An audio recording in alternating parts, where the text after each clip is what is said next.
শাকিব খান কি করছে সেটা আসলে বলা খুবই মুশকিল। নতুন কাজের জন্য আমিও ওয়েট করছি, তার জন্য নিজেকে চেঞ্জ করেছি। ডিউটিটার বিষয়টা আসলে সকলেই চায়, অনেক প্রশ্নের মোকাবেলায় আমাকে হতে হয়। অফিসিয়াল ঘোষণা আসলে এরকমই আবার আপেছি, দেখা যাক। সকলেই দোয়া করবেন যাতে সত্যি যে লক্ষ্য নিয়ে কাজটা করার জন্য নিজেকে প্রিপেয়ার করছি, মানে লাইক কি বলে, প্রপারলি করতে পারি।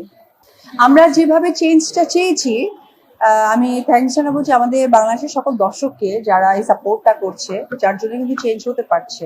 এবং ইন্ডাস্ট্রি সত্যি অনেক চেঞ্জ হয়ে গেছে। বিশেষ করে একটা মানুষকে একদমই ধন্যবাদ দেওয়া দরকার, সেটি হচ্ছে যে আমাদের নতুন নতুন অনেক ডিরেক্টর, যারা নাম করা ডিরেক্টররা কাজ করেছে, ইয়াং জেনারেশন তারা চেঞ্জ করছে। পাশাপাশি মেগাস্টার শাকিব খান, উনি ওনার এক অক্লান্ত পরিশ্রম, পাশাপাশি আপনারা যারা সাংবাদিক ভাইয়েরা আছেন, বোনেরা আছেন, আপনাদের খুব পজিটিভ মানে ভাইবস দর্শকদের কাছে পৌঁছে দেওয়া, সবকিছু মিলে হয় কি চলচ্চিত্র জায়গাটা ডে বাই ডে একটা সুন্দর জায়গায় পৌঁছে যাচ্ছে। আমি তো প্রথমে বলেছি যে কোনো একটা মানে আপনাদের এরকম নিউজে আমি বলেছি যে আসলে শাকিব খান কি করছে সেটা আসলে বলা খুবই মুশকিল।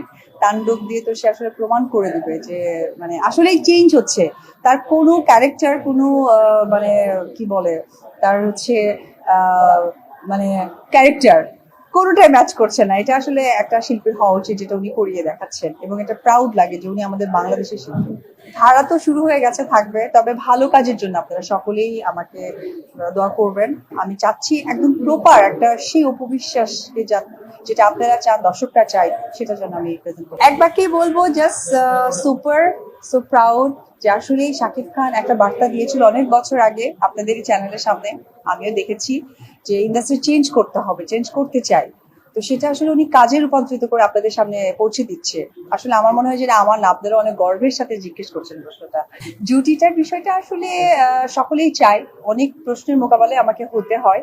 আসলে ওনার সাথে এখন কাজ করাটা অনেক সৌভাগ্যের ব্যাপার। এত কাজ করার পরেও আমি বলবো ভবিষ্যৎ সৌভাগ্যের ব্যাপার।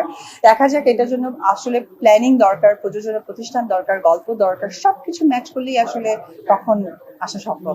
এই বিষয়টা আসলে আমার কোনো ব্যাখ্যা দেওয়ার নাই। এটা তো আসলে আমি শোবিজ অঙ্গনের মানুষ, আমি যেমন সিনেমা নিয়ে নিজেকে চেঞ্জ নিয়ে ভালো সিনেমা কি রকম হয় এটা বলবো, এই বিষয়ে আসলে আমার কোনো উত্তর নেই। অফিসিয়াল ঘোষণা আসলে এরকমই আবার আপনাদেরকে ডাকতে হবে, কারণ আপনারা চান না আমার সাথে বারবার দেখা করতে। সো ইনশাল্লাহ ভালো থাকবেন। আসসালাম।